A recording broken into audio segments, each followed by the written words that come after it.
enough to support the full weight of the car, which can be 4,000 pounds or more.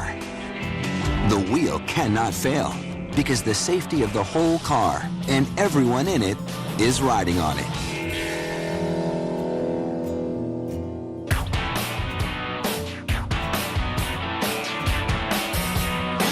To make the wheels as strong as possible, each one is machined from a single piece of aluminum. That way, there are no parts to come loose or break.